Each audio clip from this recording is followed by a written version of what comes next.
নাটোরবাসী মাজারের বিপক্ষে আমরা না, কিন্তু মাজার নিয়ে কেউ ব্যবসা করতে পারবে না এই দেশে। দেশের মানুষ এখন জেগে উঠেছে। আপনি তাদের কবরকে এমনিতে ঘিরে রাখবেন, সম্মান দেবেন, জিয়ারত করবেন, দোয়া করবেন, কারণ ওই মানুষটা সবচেয়ে বড় বিপদে আছে। নবীজি বলেন, একটা মানুষ যখন কবরে চলে যায়, সমুদ্রের ভেতরে জাহাজ ডুবে গেলে যেমন মানুষ বিপদে থাকে, ওইরকম বিপদে আছে। সে নিজেই বিপদে আছে, আপনি কেন তার কাছে যাচ্ছেন? হাত আন্দোলনে দোয়া করেন, আল্লাহ যেন তাকে শান্তি দেয়। গবেষণা করার জন্য আল্লাহর কোরআন, এর বিপরীতে কিছু নেই। কোরআন কেন্দ্রিক আপনার জীবন যত বেশি এগিয়ে আসবে, না জানা তথ্য আপনাকে আল্লাহ দিয়ে বলাবে। আফালা ইয়াতাদাব্বারুনাল কোরআন, কি হয়েছে তোমাদের? কেন চিন্তা ভাবনা করো না কোরআন নিয়ে? আজ বাবার মাজার নিয়ে গবেষণা হয়, গবেষণা কয়েকদিন হয়েছে মাজার নিয়ে, দেখা যাচ্ছে অধিকাংশ জায়গায় শিরকের আঁকড়া আর জিনার মাজার বসেছে। আপনি একটা মাজার দেখান তো যেখানে গুনাহ হচ্ছে না, দেখান।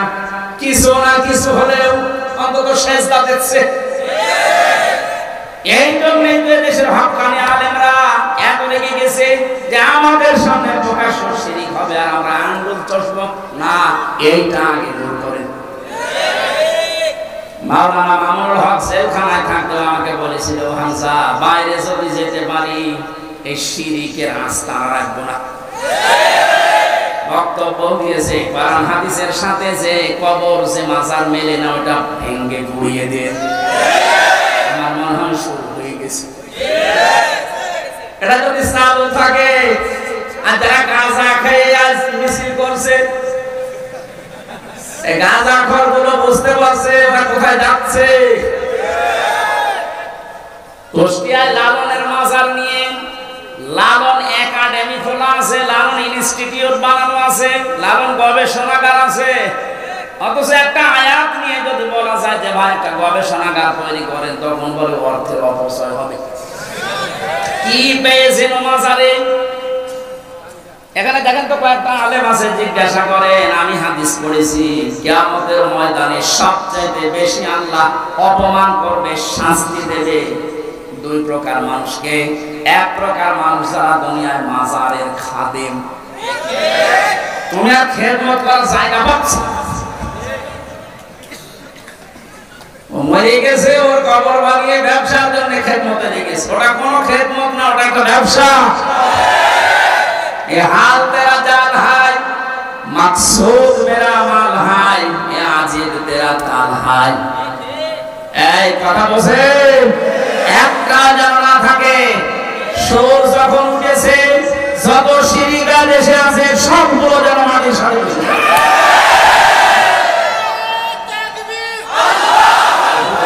আমি এত পাগলামি পাইনি। আপনার তো পাগল হওয়া দরকার, আশিক হওয়া দরকার রাসূলের আদর্শের। কথা বলেন না কেন? আপনি পাগল হয়েছেন তার মিলাদ নিয়ে। আমি মিলাদ বিরোধী না, কিন্তু মিলাদ যে উদ্দেশ্যে এসেছে, বিশ্বনবীর ইন্তেকাল 600 বছর পরে এটার আবিষ্কার। আর নবীজির জন্মের পর থেকে শুরু করে এখনো পর্যন্ত যেটা আছে, কিয়ামত পর্যন্ত যেটা থাকবে, তার আদর্শ কি থাকবে? তার রেখে যাওয়া সুন্নাহ আদর্শ। এইটাকে যদি আমরা আঁকড়িয়ে ধরতে পারি, কোনদিন আমাদেরকে পথ ভ্রান্ত কেউ করতে পারবে না ইনশাআল্লাহ। নবীদের জীবনের 27 মিনিটের এই বক্তব্যের শেষ কথা এইটা ছিল। আমরা এই কথাটা যদি সত্যি মেনে নিতে পারি, আগামীতে আমাদের যে সুদিন আসতেছে, রাসূলের এই আদর্শ দিয়ে আমাদের ব্যক্তি, পরিবার, সমাজ, রাষ্ট্র আমরা সাজাতে পারবো ইনশাআল্লাহ। আমরা কোরআন এবং হাদিস থেকে সিরাতুন নবীকে সামনে নিয়ে কথা বলার চেষ্টা চালাচ্ছি। আমা তাওফীকি ইল্লা বিল্লাহ। সিরাত এবং মিলাদ এই দুইটা শব্দ এক নয়। মিলাদ শব্দটা মিলাদুন থেকে আবিষ্কৃত, এর বাংলা অর্থ জন্ম। বাংলা কি বলেন বলেন? আর সিরাত শব্দের শাব্দিক অর্থ হচ্ছে জীবন চরিত্র, জীবন আদর্শ। কোরআনে কারিমে বিশ্ব নবীকে অনুসরণ করার জন্য আল্লাহ যে আয়াতগুলো কোরআনে দিয়েছে সেখানে কোনো জায়গায় আমি পাইনি যে রাসূলের মিলাদকে অনুসরণ করো, তার জন্মকে না, তার আদর্শকে। এই যে জেলানি সাহেব যে আয়াতটা পড়েছিলেন উনি ব্যাখ্যা করতে পারেননি সময় পাওয়ার কারণে, না পাওয়ার কারণে। লাকাদ কানা লাকুম ফি রাসূলিল্লাহি উসওয়াতুন হাসানা লিমান কানা ইয়ারজুল্লাহা ওয়াল ইয়াউমাল আখিরা ওয়া যাকারাল্লাহা কাসীরা। সূরা হাসারে 21 নম্বর আয়াতে আল্লাহ বলেন, অবশ্যই আমি আল্লাহ তোমাদের জন্য মহত্তম আদর্শ লুকিয়ে রেখেছি রাসূলুল্লাহর জীবনে। নাটোর পাশে এখানে অনেক আলেম বসে আছে, আপনারা না শুনলে ওনাদেরকে শোনাচ্ছি, ভালো করে খেয়াল করেন। এই কথা বলেন, কি সমস্যা কি? কথা বলবেন, খুব খেয়াল করে শোনেন। বাইরে গেলে তো গেবত করবেন যে কি বলে গেল বুঝলাম না। অবশ্যই আমি আল্লাহ তোমাদের জন্য মহত্তম আদর্শ, সর্বোত্তম এই আদর্শ লুকিয়ে রেখেছি মুহাম্মদ ইবনে আব্দুল্লাহ জীবনে। এই কথা এখানে আল্লাহ দেননি, সরাসরি নাম দিয়েছেন। আল্লাহকে মুহাম্মদ ইবনে আব্দুল্লাহ শব্দটা জানেন না? বলেন, মানে জানার পরও কেন রাসূলুল্লাহ দিলেন?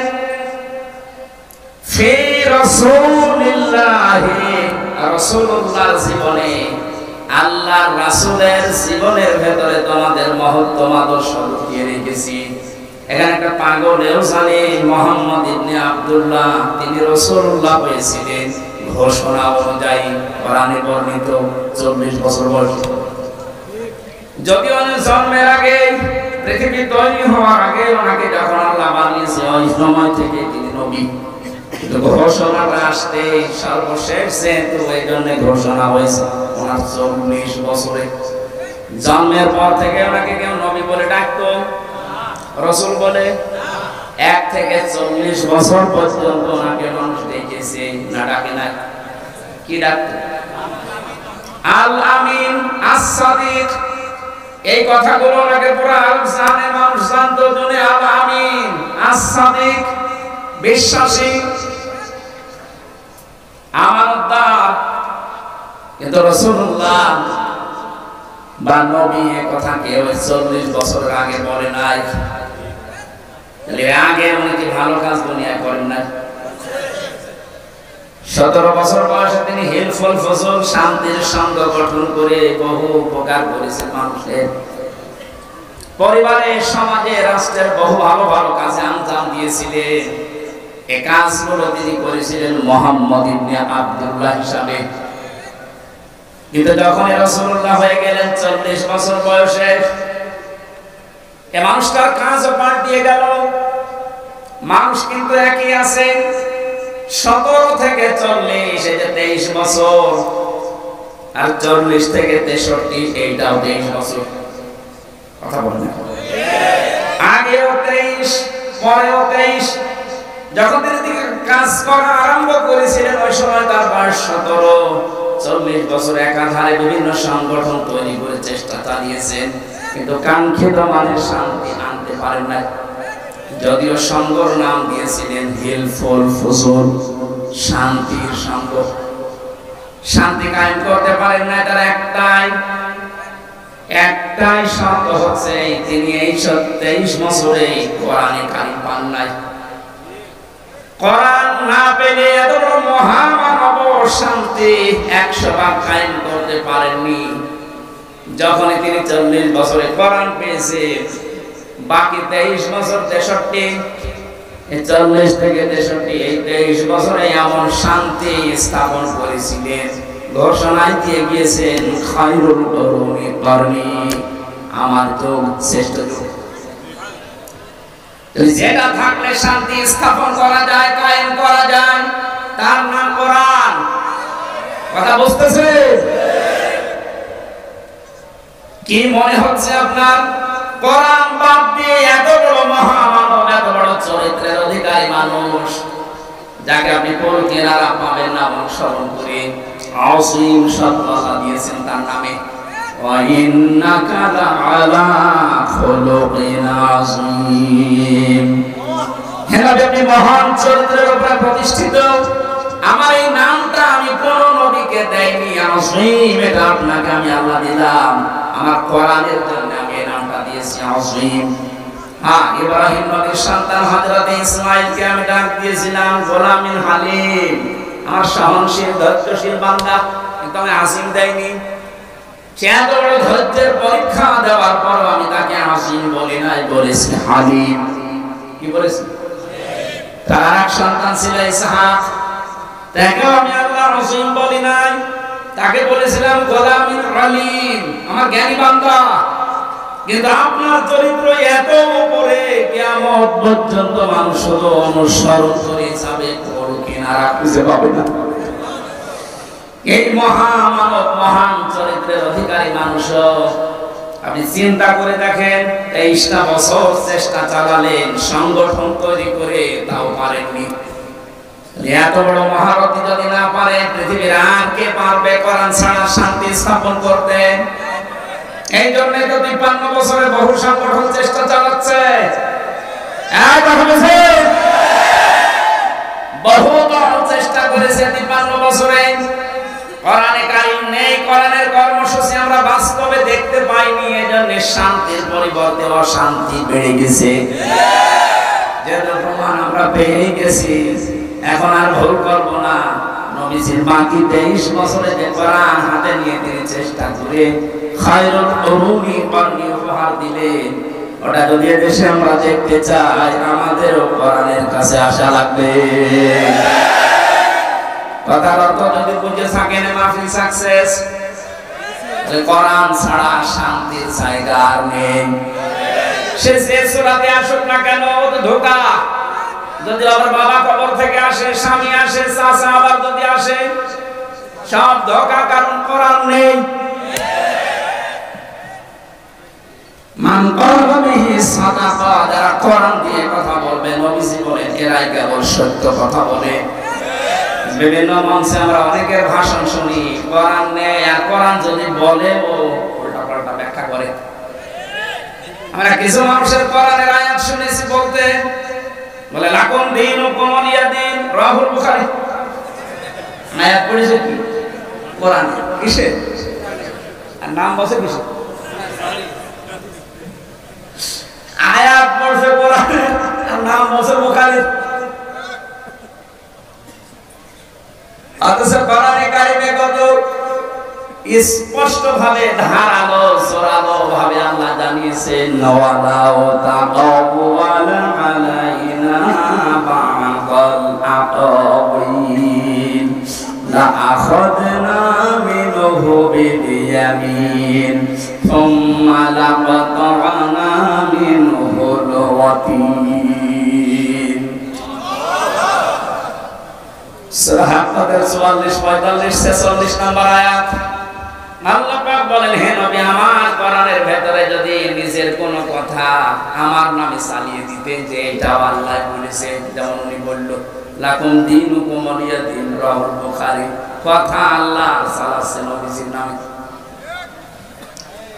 আপনি যদি আমার কোরআনের ভেতরে কোনো কথা এরকম বানিয়ে বলেন যে এটা আল্লাহর কথা কি করব জানেন আপনাকে আমরা ডান হাত চেপে ধরবো কণ্ঠ নালী কেটে ফেলে দেব না ঠিক না নালে আমরা বসে আছে দেখছেন না বড় বড় হুজুর আমরা যারা সিলেবাস ভুক্ত আলেম প্রচলিত সে দাওরা পাস করেন আর কামেল পাস বলেন অনার্স মাস্টার্স যারা আমরা করি কোরআনের উপরে প্রচলিত ধারাবাহিক যে সিলেবাস এই অনুযায়ী আমাদের এইভাবেই পড়ানো হয়েছিল এই জন্য মনে হচ্ছে ঠিক আল্লাহ বলেন লা খাজনা একালিক টান আছে আমি জেলখানায় থাকতে মাওলানা মামুনুল হক মাওলানা শাকাওয়াত হোসেন রাসিম এই দুইজনের সাথে 3টা বছর ছিলাম ওনাদেরকে বারবার আমি একটা নিয়ে জিজ্ঞাসা করেছিলাম যে আমাদের সিলেবাসে কওমি হোক আলিয়া হোক ভার্সিটি হোক ওখানে তো লেখা আছে আমি নবীর ডান হাত চেপে ধরতাম, কণ্ঠ নালী কেটে ফেলে দিতাম। ও এখানে তো মিলছে না, এখানে সরাসরি ফাইল আল্লাহ নিজে, লাখজ না আমরা ধরতাম, আমরা মানে আমি আল্লাহ। ধরতো কে? বলেন বলেন। আল্লাহ নিজে ধরতেন। মিনহু বিলিয়ামিন, বেমানে দ্বারা দিয়ে করতে 99টা অর্থ আছে এই বা শব্দের। আল্লাহ বলেন মিনহু বিশিমাল না মিনহু বিলিয়ামিন, আমি আমার ডান হাত দিয়ে, ডান হাতের দ্বারা, ডান হাত কর্তৃক আমি নিজে ধরতাম আমার নবীকে। নবীর ডান হাত ধরতাম না, আমি নিজে ধরতাম আমার ডান হাত দিয়ে। কথাটা উল্টাপাল্টা হয়ে যাচ্ছে। আমি আশা করছি আমাদের যারা আছেন আর একটু চিন্তা করবে শব্দটা নিয়ে। আল্লাহ বলে না আমি আমার নবীর হাত ধরতাম না, আমার হাত দিয়ে আমি নবীকে ধরতাম। আমি আমার হাত দিয়ে, বাম হাত না ডান হাত? কেন আল্লাহর বাম হাতে শক্তি নেই? মেন হবে শিমাল দিলেন না কেন? এই জন্যই তাফসীর মাহফিলে আসতে হয়। আমি তো ছোট মানুষ, বড় বড় আলেম ছাড়া এই মানুষগুলোর তাফসীর শুনতে যাবে, এমন এমন কিছু তারা বের করে দেবে জীবনও আমি শুনে মনি। চিন্তা ভাবনা করার জন্য আল্লাহ কোরআন দিয়েছেন, এই জন্য কোরআন কেন্দ্রিক আপনার জীবন যত বেশি এগিয়ে আসবে, না জানা তথ্য আপনাকে আল্লাহ দিয়ে বলাবে। আফালা ইয়াতাদাব্বারুনাল কুরআন, কি হয়েছে তোমাদের? কেন চিন্তা ভাবনা করো না কোরআন নিয়ে? আজ বাবার মাজার নিয়ে গবেষণা হয়, গবেষণা কয়েকদিন হয়েছে মাজার নিয়ে, দেখা যাচ্ছে অধিকাংশ জায়গায় শিরকের আঁকড়া আর জিনার মাজার বসেছে। আপনি একটা মাজার দেখান তো সেখানে গুনাহ হচ্ছে না, দেখান কিছু না কিছু হলেও অন্তত সেজদা দিচ্ছে। এই জন্যই তো দেশের হক্কানি আলেমরা এত লেগে গেছে যে আমাদের সামনে প্রকাশ্য শিরক হবে আর আমরা আঙ্গুল চষবো না, এইটা আগে দূর করেন। মাওলানা মামুনুল হক জেলখানায় থাকতেও আমাকে বলেছিল, হামজা বাইরে যদি যেতে পারি এই শিরকের আস্থা রাখবো না। বক্তব্য দিয়েছে কোরআন হাদিসের সাথে যে কবর যে মাজার মেলে না ওটা ভেঙে গুড়িয়ে দিয়ে, আমার মনে হয় শুরু হয়ে গেছে। এটা যদি চালু থাকে আর যারা গাঁজা খেয়ে আজ মিছিল করছে, এই গাঁজা খোরগুলো বুঝতে পারছে ওরা কোথায় যাচ্ছে। কুষ্টিয়ায় লালনের মাজার নিয়ে লালন একাডেমি খোলা আছে, লালন ইনস্টিটিউট বানানো আছে, লালন গবেষণাগার আছে। অথচ একটা আয়াত নিয়ে যদি বলা যায় যে ভাই একটা গবেষণাগার তৈরি করেন, তখন বলে অর্থের অপচয় হবে। কি পেয়েছেন মাজারে? এখানে দেখেন তো কয়েকটা আলেম আছে, জিজ্ঞাসা করেন আমি হাদিস পড়েছি কিয়ামতের ময়দানে সবচেয়ে বেশি আল্লাহ অপমান করবে, শাস্তি দেবে দুই প্রকার মানুষকে। এক প্রকার মানুষ যারা দুনিয়ায় মাজারের খাদেম, তুমি আর খেদমত করার জায়গা পাচ্ছ, ও মরে গেছে, ওর কবর বানিয়ে ব্যবসার জন্য খেদমতে লেগেছে। ওটা কোনো খেদমত না, ওটা একটা ব্যবসা। ये हाल तेरा जाल है, मकसूद मेरा माल है, ये आजिद तेरा ताल है। এই কথা বসে একটা জানা থাকে, সূর্য যখন উঠেছে যত শিরিকা দেশে আছে সবগুলো যেন মাটি সরে গেছে।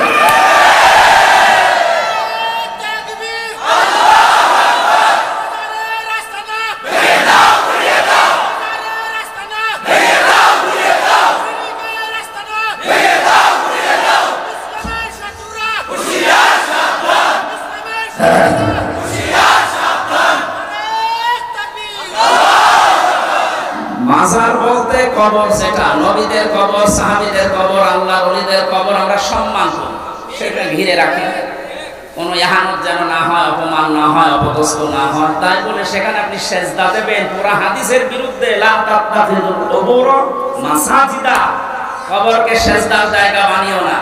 অধিকাংশ কবরগুলোতে সেজদা দিচ্ছেন, এই জন্য আলেমরা রেগে গেছে। এরা রেগেছিল 16 বছর আগে, কিন্তু কথা বলতে পারে নাই। তা কথা বুঝেন, আমাদের রাগ সেই 16 বছর আগে থেকে, কিন্তু আমি তো কথা বলতে পারছি না। আমি তো এই ময়দানে এসেছি মনে হয় আজ 16 বছর হয়নি, না 12 সালের থেকে শুরু, 12 আর 24 কত হয়, 12 বছর। এখনো তো 4 বছর লাগবে। আমার মানে এই ময়দানে আসার আগ থেকে আলেমরা চেষ্টা করেছিল, কিন্তু কি করবে, মুখে তালা লাগানো। এই যে কয়েকদিন আগে আমার মামলা খারিজ হয়ে গেছে। বিচারপতিকে জিজ্ঞাসা মনে করবো যে স্যার এই মামলা তো 3 বছর আপনার হাতে ছিল, তখন তো কিছু বললেন না, এখন বলছেন কোনো মাল নেই, কি দেখে বিচার করবো? উনি এই কথা বলতো যে হুজুর আমার হাত বাঁধা। কি বাঁধা? হাত যেহেতু এখন খোলা হয়ে গেছে, এদেশের 1628টা চেয়ার আছে, একটা হাত শুধু খোলা ছিল, বাকি 1627টা হাত বাঁধা ছিল। এখন ওই হাত খোলা মানুষ যেহেতু পালিয়ে গেছে, আর ওনার ছেলে যা কথা বলেছে পরশুদিন, যে দেশের মানুষ আমার মাকে কুকুরের মতো তাড়িয়ে দিল, একটা কথা বলে ভালো জিনিসের সাথে তুলনা করতো, যে বাঘের মতো তাড়িয়ে দিল, দিয়েছে কিসে? আসলে যেভাবে তাড়িয়েছে নামটা বেশ অ্যাপ্রোপ্রিয়েট হয়েছে। নাটোর মাসে মাজারের বিপক্ষে আমরা না, কিন্তু মাজার নিয়ে কেউ ব্যবসা করতে পারবে না এই দেশে। দেশের মানুষ এখন জেগে উঠেছে। আপনি তাদের কবরকে এমনিতে ঘিরে রাখবেন, সম্মান দেবেন, জিয়ারত করবেন, দোয়া করবেন, কারণ ওই মানুষটা সবচেয়ে বড় বিপদে আছে। নবীজি বলেন একটা মানুষ যখন কবরে চলে যায়, সমুদ্রের ভেতরে জাহাজ ডুবে গেলে যেমন মানুষ বিপদে থাকে, ওই রকম বিপদে আছে। সে নিজেই বিপদে আছে, আপনি কেন তার কাছে যাচ্ছেন? হাত জন্য দোয়া করেন, আল্লাহ যেন তাকে শান্তি দেয়। গবেষণা করার জন্য আল্লাহর কোরআন, এর বিপরীতে কিছু নেই। যত চিন্তা ভাবনা করবেন কোন শব্দ নিয়ে, দেখবেন না জানা তথ্য আপনাকে আল্লাহ দিচ্ছেন। এখানে যে লাখাজনা মিনহু বিল ইয়ামিন আল্লাহ দিলেন, তাহলে এতদিন পর্যন্ত আমাদের সিলেবাসে আমরা যা দেখেছি একটু খেয়াল করে পড়লে এটা হতো না। আল্লাহ বলেন আমি নিজে আমার ডান হাত দিয়ে ধরতাম। কেন? আল্লাহর বাম হাতেও শক্তি আছে, ডান হাতের নাম দিলেন। আমরা সচরাচর যে উদাহরণ দিলে বুঝি ভালো, আল্লাহ ওই উদাহরণ সেভ করেন ওইটা বোঝানোর জন্য। এই যে আমাদের জীবনের সম্পর্ক যেহেতু সময়ের সাথে, এই জন্য জীবন সম্পর্কে কোন তথ্য দেওয়ার জন্য আল্লাহ কিন্তু দিয়েছেন সময়ের কসম, ওয়ালা আসরি ইন্নাল ইনসানা লাফি খুসর। আল্লাহ বলেন সময়ের কসম, কারণ এখানে আল্লাহ মানুষের জীবন সংক্রান্ত বিষয়গুলো আল্লাহ উল্লেখ করছেন। এই পৃথিবীতে সময় আছে বলে আমি আছি, সময় না থাকলে আমার কোনো দাম নেই। হামজাকে কেউ হামজাও বলবে না, বলবে লাশ। আমার আসল পুঁজি কি? সময়। বলেন বলেন, আমার আসল পুঁজি কি? এখানে এই জিনিসের কসম দিয়েছেন আল্লাহ, ওয়ালা আসরি, সময়ের কসম। আমরা যেহেতু বুঝি যে কোনো জিনিস ধরতে হলে বাম হাতের চাইতে ডান হাত দিয়ে ধরলে শক্ত ভাবে ধরা যায়, মজবুত ভাবে ধরা যায়, এই জন্য আল্লাহ বাম হাতের নামটা দেয়নি, দিয়েছে ডান হাতের নাম। যদিও আল্লাহর দুই হাতের শক্তি, দুই হাতের শক্তি নেই, আমরা বুঝি যেটা ওইটা আল্লাহ ব্যবহার করলেন। যে আমি আমার ডান হাত দিয়ে নবীজিকে চেপে ধরতাম, আর ডান হাত দিয়ে ধরলে নরমালি মানুষ ধরে না, ঢিলা ঢালা ধরে না, শক্ত করে মজবুত ভাবে ধরতাম। লাখাজনা মিনহু বিল ইয়ামিন সুম্মা লাকাতানা মিনহুল ওয়াতিন। শুধু ধরতাম না, যেটা দিয়ে কথা বলে নবীজি তার এই কণ্ঠনালী আমি কেটে ফেলে দিতাম। ফামা মিনকুম মিন আহাদিন আনহু হাজিজিন। আরে ব্যাপারে তাকে বাঁচাতে আমাকে কেউ রুখতে পারতো না। কত বড় কঠিন ভয়ঙ্কর তথ্য আল্লাহ দিলেন, যে আমার কোরআনে এমন কোন কথা নবী পর্যন্ত বলে ছাড় পেত না। সেখানে অনেক মানুষ আল্লাহর কোরআনের কথা বুখারী শরীফ বলে চালিয়ে যায়, তার কিছু হয় না। কথা বলে না কেন? এই জন্য যারা কোরআন বাদ দিয়ে কথা বলবে, কোরআনে কারিমের তথ্য বাদ দিয়ে যারাই কথা বলবে ওদের কথার ভেতরে ভেজাল থাকার সম্ভাবনা নেই। আরো জোরে বলেন মান ক্বালা বিহি সাদাকা, যারা কোরআন দিয়ে কথা বলে এরা সত্য কথা বলে, কারণ এই কথায় বিশ্বাস করা যায়। কথা বলে না কেন? কোরআনের বাইরে কোনো কথা বললে আমরা বিশ্বাস করি না, কারণ ওর ভেতরে ওর দুর্নিসন্ধি আছে। আল্লাহ দিয়ে একটু কোনো পক্ষপাতিত্ব করেন? বলেন বলেন। কোরআনের কথাগুলো যারা শোনার জন্য অ্যাক্টিভ হয়ে বসে আছেন, এবার যে তথ্যটা দেওয়ার জন্য এতক্ষণ পর্যন্ত আমি অগোছলা কথা বললাম, এবার মেন জায়গায় এসেছি। বিশ্ব নবী মুহাম্মদুর রাসূলুল্লাহ সিরাত সুরাত তার আদর্শকে গ্রহণ করার জন্য আল্লাহ পাক অর্ডার দিয়েছেন 40 থেকে 63। আপনি যদি 1 থেকে 40 বছর পর্যন্ত তাকে অনুসরণ না করেন জাহান্নামে যাবেন। আমি পাইনি, কেউ যদি পেয়ে থাকেন তথ্য আমাকে দেন। কিন্তু 40 থেকে 63 23 বছরে যদি কেউ 1 সেকেন্ড নবীকে না মানে সে জাহান্নামে যাবে। অনেক শিক্ষিত জ্ঞানী গুণী মানুষ আছেন, এই জন্য এই তথ্যটা আমি বললাম। যারা বলেন আমি নবীওয়ালা কাজ করি, নবীওয়ালা কাজ শুরু হবে আপনার নবী যখন হয়েছিলেন ওই সময় থেকে। অনেকে জন্মের পর থেকে নবী হয়েছিলেন, এটা কিন্তু অনেকে কাটছাট করে ছড়াবে যে আমির হামজা নবীকে নবী মানে না। আমি কি এটা বুঝাচ্ছি? উনি 1 থেকে 40 বছর পর্যন্ত ঘোষণা হয়নি যে উনি নবী। আরবে কেউ বলতো না, হ্যাঁ ওনাকে মুহাম্মদ ইবনে আব্দুল্লাহ বলতো। সুতরাং 1 থেকে 40 বছর পর্যন্ত ওনার কোনো শত্রু ছিল না, কেউ বাধাও দেয়নি। অথচ ভালো কাজ কিন্তু এই বছরে করেছে। কারো ঘর পড়ে গেলে ঘর বানিয়ে দিত, কারো মেয়ের বিয়ে না হলে টাকা পয়সা কালেকশন করে মেয়ের বিয়ে দিয়ে দিত। ছেলে মেয়ে লেখাপড়া করতে পারে না, টাকা পয়সা তুলে সেখানে সাহায্য করতো। এই কথাগুলো আমরা সিরাতে পড়েছি। কথা বলে না কেন? তাহলে ভালো ভালো কাজ করতে গিয়ে পুরা আরব জাহানে ওনার কোনো শত্রু ছিল? বলেন বলেন। কেউ তেড়ে এসেছে, কেউ দাঁত ভেঙে দিয়েছে। অথচ 40 বছরে যেই দিন নবী হয়েছে ওই দিনের দিকে তাকান। জীবনে একটু খেয়াল করে পড়তে পারেন না? কোন বিষয় পড়লে আমরা তো গরু ছাগল না যে আন্দাজে পড়বো, আমরা চিন্তা ভাবনা করে পড়বো। নামের আগে মানুষ আমাদেরকে আলেম লিখে দেয়, এমনি দেয়। হেরা গুহায় তিনি 40 বছর বয়সে সেই দিন প্রথম জিবরাইল এসে বলেছেন ইকরা। তিনি বলেছেন মা আমি পারি না, পড়তে পারি না। 1 বার 2 বার 3 বার বলার পরে যখন বুকে জড়িয়ে বলেছেন ইকরা বিসমি রাব্বিকাল্লাযী খালাক, সঙ্গে সঙ্গে বিশ্ব নবী এবার পড়া আরম্ভ করলেন। শুধু পড়েননি, একাধারে 5 আয়াত পড়েছিলেন। এবার খেয়াল করেন তো কি বলছে। অনাগর মাসে বিশ্ব নবী প্রথম 3 বার পড়লেন না কেন? বললেন আমি পড়বো না, আমি পড়তে জানি না। কেন? চতুর্থবার যখন তিনি পড়া আরম্ভ করলেন, জিবরাইল কিন্তু প্রশ্ন করেছিলেন যে বারবার আপনাকে বললাম আপনি পড়লেন না, এখন হঠাৎ করে 5টা আয়াত একবারে পড়লেন, কারণ কি? নবীকে উল্টা দিয়েছিলেন প্রশ্ন, হে জিবরাইল তুমি আমাকে তো বলো না যে কি পড়া লাগবে, তুমি খালি ইকরা ইকরা ইকরা বলো, কি পড়বো? যখনই বলেছো বিসমি রাব্বিকা, রবের নামে, তখন কিন্তু আমি আর দেরি করি নাই। কারণ আমি যদি পড়তে চাই আমার রবের নামে পড়বো, কোনো গরু ঠাকুরের নামে না।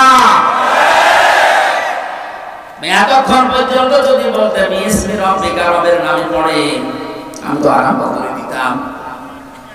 আমার প্রত্যেকটি পদক্ষেপ দিয়ে তোমার উম্মতের জন্য শিক্ষা। কিয়ামত পর্যন্ত উম্মত যারা দুনিয়ায় আসবে তারা যেন রব ছাড়া কারো নামে না পড়ে।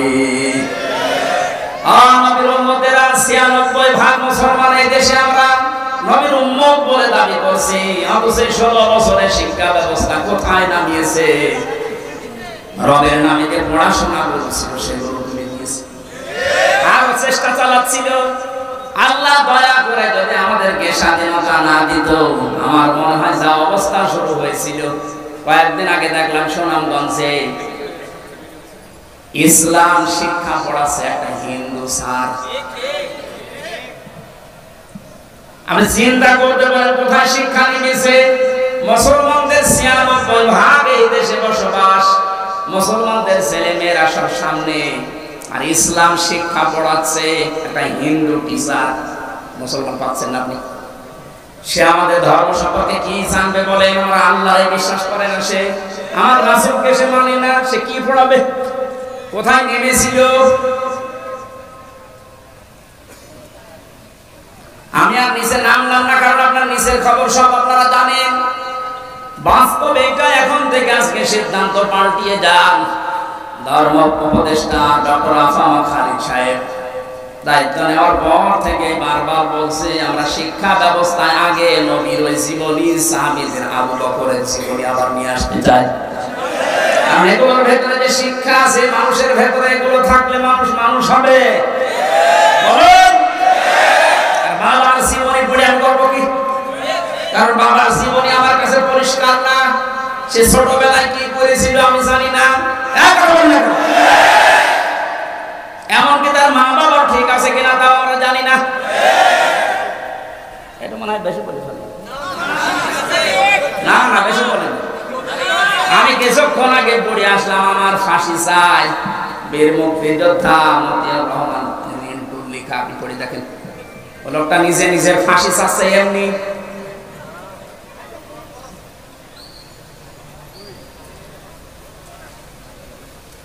আমি জানি কিছু মানুষের একেবারে জড়িয়ে যাচ্ছে, কি করবে, সত্যটা গোপন করবো কি করে? একটা মানুষ কি করে বলতে পারে যে আমার ফাঁসি চাই? কি দেখেছে তাহলে বলেন? ওরা দেখলাম বইয়ের ভেতরে একেবারে মনে হচ্ছে দেখে দেখে পড়ছি। যদি রাগ হয় একটু বইটা পড়ে নিয়ে, রাগ এমনি মাটি হয়ে যাবে। পৃথিবীর কোন মানুষের জীবনী দিয়ে আপনার জীবন পাল্টাবে না যতক্ষণ পর্যন্ত আপনার সামনে মুহাম্মদ রাসূলুল্লাহ জীবনী না আসবে। কারণ এটা মহত্তম আদর্শ। হ্যাঁ, কাদের জন্য এটা? সবার জন্য না। এবার আসেন তো, নাটোরে এই প্রকার মানুষ আছে কিনা? আমি বলবো তো আগে। এদের পরবর্তীতে আল্লাহ 3টা কথা লাগিয়েছেন, যাদের ভেতরে 3টা গুণ পাওয়া যাবে তাদের জন্য বিশ্ব নবী হবেন আদর্শ। 1 নম্বরে লিমান কানা ইয়ারজুল্লাহ। দুনিয়ায় যে কাজ করতে গিয়ে যারা আল্লাহর সন্তুষ্টির দিকে খেয়াল করে যে এই কাজে আমার আল্লাহ রাজি আছে, তো এই কাজে আমার আল্লাহ নারাজ হয়ে যাবে না, তো এইটা খেয়াল করে যারা দুনিয়ার জীবন চালাবে, এই মানুষগুলোর জন্য মুহাম্মদ রাসূলুল্লাহ হবেন আদর্শ। আপনি এদেশে এবার আপনার নিজের দিকে তাকান, আপনার সব কাজ আল্লাহর খুশির জন্য হচ্ছে তো? লিমান কানা ইয়ারজুল্লাহ ওয়াল ইয়াউমাল আখিরা রাজা'a ইয়ারজি'ু মানে ফিরে আসা। যে মানুষগুলো সব কিছু আল্লাহর সন্তুষ্টির জন্য, আল্লাহকে দেখানোর জন্য করে, আল্লাহর দিকে ফিরে আসে, 2 নম্বরে কিয়ামতে জবাব দিতে হবে, এই টেন্ডেন্সি যাদের তৈরি হচ্ছে